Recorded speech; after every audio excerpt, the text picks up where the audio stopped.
Dhaggeeffattoota keenya deebinee jirra. Ilmaan Oromoo kabahaa dhihaa, kakaabaa kibbaa hundumti keessan musliiman jennu kiristaan subscribe share gochuu hin dagatinaa. Har'as deebinee dhufneerra. Dhimmi deebineen immoo dhimma kuullee wajjin wal qabatudha. Har'a kan laallu hariiroo kuullee fi Profeesar Fedhasaa laalla. Mee Profeesar Fedhasaan kuullee wajjin hariiroo akkamii qaba? Moo Profeesar Fedhasaa irratti cubbutu deemaa jira? Hin laalla. Dhugaa Profeesar Fedhasaas as keessatti hin laalla. Kanaaf viidiyoo kana hamma dhumaatti daawwadhu. Osoo hamma dhumaatti hin daawwanne koomentii kennuuf murteessuuf hin fiigin. Kanaaf hamma dhumaatti daawwadhu, laayik gochuu, sabskiraayib gochuu, nama hunda biraan ga'uu hin dagatiniin siin jedha. Kanaaf kutaa 4 gurguddatti qoodan jira.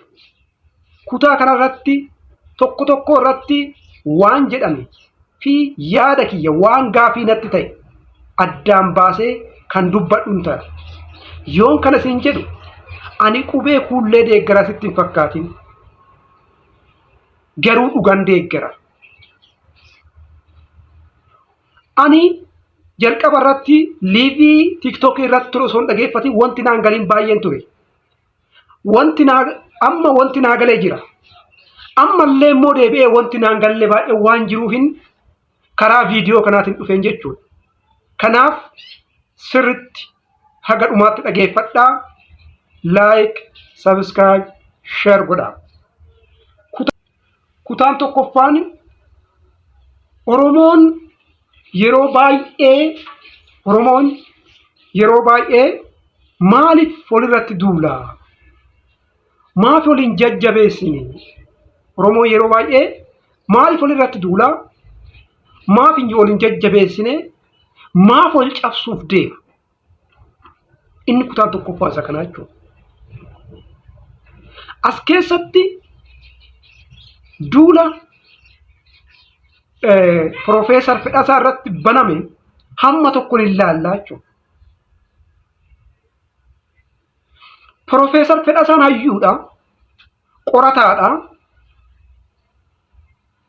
nama afaan irratti qorannoo geggeessuudha, nama afaan barsiisuudha. Waanuma barbaade haa ta'u, badii barbaadillee haa qabaatu, hanqina barbaadillee haa qabaatu. Maaliif waan inni ifaaje kanaaf, waan inni xaare kanaaf dursinee xaarii isaa kanaaf maaf kireeditiin kennine? Qubeen kun hojiirra haa oolu dhiisuus waan biraa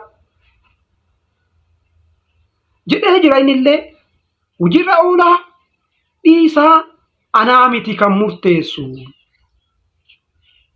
Ummata itti fayyadamnu santu murteessa. Hayyootatu murteessa. Waan an kophaa kiyya qofatti murteessuu miti jedhee dubbatee jira. Garuu nuti waanuma kana inni fiduu isaatiif, waanuma kana xaaree inni argachuu isaatiif kireeditii maaf hin kennineef? Taankiyuu maa hin jenneeni? Maaf gadi cabsina? Maaf wal cabsina? Hin beeyna. Qorannoo tokko gochuun hammam akka ulfaatullee hin beeyna. Yaaduma kana argachuun haga inni ulfaatu hin beeyna. Kanaaf aadaan wal cabsuu, aadaan wal gaddiqqeessuu kuni hamma yoomii itti fufa? Yoo wal qeeynu immoo bifa saayinsawaa ta'een maaliif wal hin qeeyne? Maaf riisarchiin wal hin qeeyne? Maaf riisarchii wal hin kuffifne? Maaf riisarchii wal hin deeggarre? Kanaaf hamma yoomii jetteedhaan akkana jedhee ebalu akkana jedhee akka ebalu akkana jedhe jenneen wal kuffisaa deemnaa kan jedhudha jechuudha. Maafi sababeessine waan tokko maaf sababaan hin kuffifne maafi sababaan hin qe'e.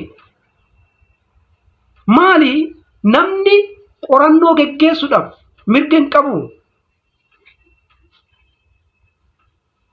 Maali qorannoo asuma kana asumatti dhaabi jechuun. Maali ammas hamilee olii cabsuun. Qorannoo ati geggeessite kana. Rakkoon jiru garuu kana maaf hin jenne. Kamtu wayya. Kanaaf waan kanarraa onnoo gochuu qabna jechuudha. Waan abbaan hin qabne immoo gaafii yeroo baay'ee waan abbaan hin qabne achirratti gaafatamu. Qorannoo geggeesse ni sakatta'ee waan kanaan dura ture sakatta'ee kanatu ture jedhe. Mee osoo Profeesar Fedhasaan kana sakatta'uu baatee ati har'a maalirraa dubbatta? Hin jiru bee waan har'a irraa dubbattu kana hin qabdu. Eega inni waggaa 3 waggaa 4 hojiirra oolee dhaloonni meeqa ittiin barateen booda dubbattaa jechuudha. Yoo dhiqqaate Profeesar Fedhasaan kanarraas oolchee jira. Carraa kanarraas oolchee jira odoo keessan fagaanne waan kanarraa akkasi oolchuuf gahee isaa taphatee jira. Kanaaf kireeditii isa barbaachisa.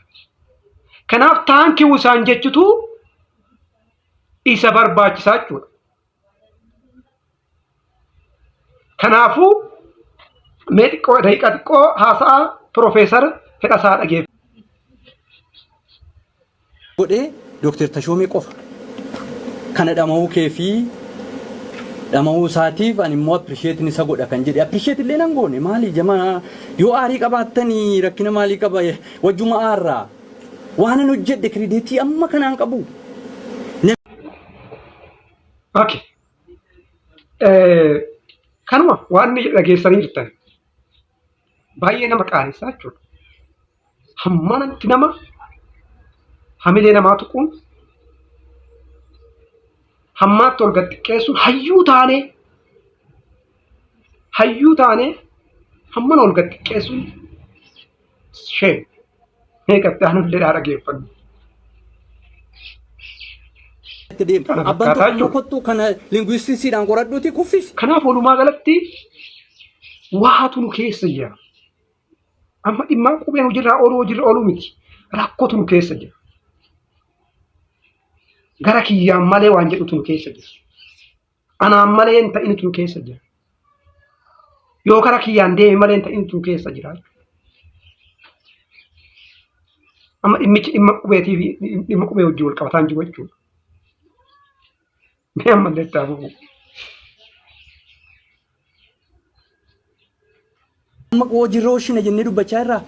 Waan kana hojiirra oolchina jennee dubbachaa hin jiru. Kan nuyi silaa jechaa jirru hayyoonni irratti amariyatan waa keessaa habaasan waan ta'uu danda'u hayyaalan jenneeti dhiyeessaa jirra. Dhaqee namuu eessa dhaqaa? Birrii qabaa, fandii qabaa. Maal jedhaan ture jechi jala taa'ee dhimma Oromummaaf quuqamuu odoo hin taane dhimma fandii san barbaaduti. Sirriidha namni nyaatuuf dhuguudhaaf deemuudhaaf birrii barbaachisu waan kana gaafatu baay'ee irratti dhimma man hin qabu. Miliyoonallee haa ta'u fandii. Maal hundi isaa fiigee bakkuma fandii san galaa jechuudha. Dhimma Oromummaaf odoo hin taane ammas keessa maal agarraa? Karaa kiyyaa yoo deeme qarshii fi naa fiduu danda'a. Karaa kanaa yoo deeme qarshii argadhuu qabaa. Ani maa keessatti hirmaannedha. Kana keessaa bahuu qabna Oromoo. Na hirmaachisee anillee waan kana irratti hirmaadhennee hojjedha si deeggarachuun rakkoo tokko hin qabu. Garuu nama hojjetaa jiru nama deemaa jiru san kuffisuun baay'ee qaanidha baay'ee saalfidha. Ana hojiirraa ooluu miti ammallee boodallee waan qeequ nan qeeqa waan ta'eef ni dhageettu akka itti qeequ isa keessatti illee jechuudha. Waa'ee kanallee iddoo qeequu qabutti nan qeeqaa iddoo deeggaruu qabutti immoo maal godhaa nan deeggaraa jechuudha. Kanaafuu waan qeequu qabnaa waan deeggarru immoo deeggaruu qabna. Kanaaf sababa dhiyeessuu qabna jechuudha. Kan biraa immoo kutaan lammaffaan jechuudha. Guddina afaanii wajjin hoo hariiroo akkamii qabaa? Guddina afaanii kanarratti dhiibbaa geggeessuu hin danda'u ka jedhudha. Viidiyoo dabre keessatti illee waa'ee kana hojjedheen jira. Shakkiin kiyya guddaa keessaa tokko inni jalqaba ani ittiin mormaa ture gaafa mormu isa kanaa jechuudha. Garuu Dr. Fedhasaa waan kana yoo deebisu maal jedhee deebise? Kitaaba kanaan dura qubee laatiniin barraa'e sanii sekendii 15 keessatti control A qabnee select goonee paste yoo kan goonu ta'e kallattii maangaraa qubee kuullee kanatti nu deebisuu danda'a jedhe. Okay, inni rakkoo tokko haa jennu. Inni kanaan rakkoo tokko furatee jira haa jennu. Kan biraa immoo kanaan dura afaan Oromoo IP irratti hin galmoofne amma immoo galmaa jira. Ji'aan $30 kafalama kana galmeessuudhaaf jedhee jira. Isayyoo inni gaariidha. Kanaafi kuni waanuma gaariidha. Garuu asirratti waan gaafii natti ta'e tokkoon qaba waan ta'eedhaaf. Waan gaafii natti ta'e tokkoon qaba asirratti gaafii qaban jechuudha. Tokkoffaa gaafiin kiyya sirriitti na dhageeffadhaa. Yoo xiqqaate dhaloonni tokko guutumaan guututti jechuudha. Dhaloonni tokko guutumaan guututti qubee laatiniitiin baratee jira. Dhaloonni kuni inni kun baratee xumuree hojii dhuunfaa keessa jira. Inni kun hojii barnootaa keessa jira. Inni hojii barnootaa keessa jiru salphaadha waan kanatti addatti godhee barachuu danda'a qubee kana. Inni hojii dhuunfaa galee itti deeme suni qubee kana akkamitti barsiifama? Yoo jara kana hin barsiisin immoo Oromiyaan baay'ina nama dubbisuuf barreessuu danda'aniitiin gara duubatti hin deebitu. Inni kun immoo politikaalii, sooshalii, ikonomikaalii nu miidhuu hin danda'u. Kun anaaf gaafiidhaan mallee gaafii anaaf deebii argachuu hin dandeenye qorannoo san keessatti illee Profeesar Fedhasallee yoo dubbatu jechuudha. Inni arganne akka carraa tokko manticha deebii naaf hin taane jechuudha ammallee. Kun naaf hin fudhatan ammallee gammaatitti jechuudha. Kan biraa immoo dhaloonnummaan kun dhaloonni qubeetii fi dhaloonni kuullee kun akkamitti walii galuu danda'a? Akkamitti walii galuu danda'a kan jedhudha jechuudha. Inni sadaffaani seerluga. Wanni kun seerluga duraanii saniin itti fufamu seerluga haaraatu qoratamaafi. Seerlugni haarofti kan qoratamuuf yoo ta'e immoo ammallee burjaajii biraa uummata keessatti hin uumu. Inni kun immoo afaan keenya gara duubatti hin gotochuu.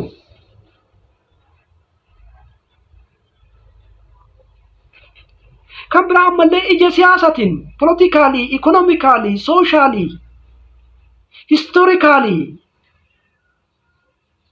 gaafa laallu hawaasa keenya irratti qubee deebiinee deebinee bocuun kun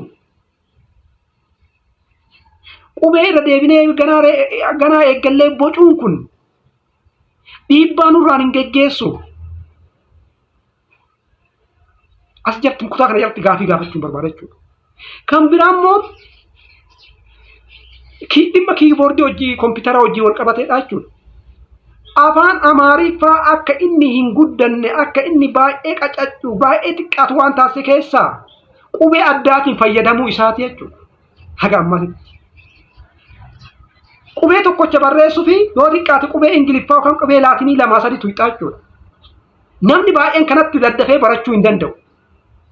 Ammallee kunillee waan san qabaata yoo xiqqaate. Qubee kuullee kana barreessuuf kallattiidhaan kiiboordii irraa tuquu dhiisuu dandeenya.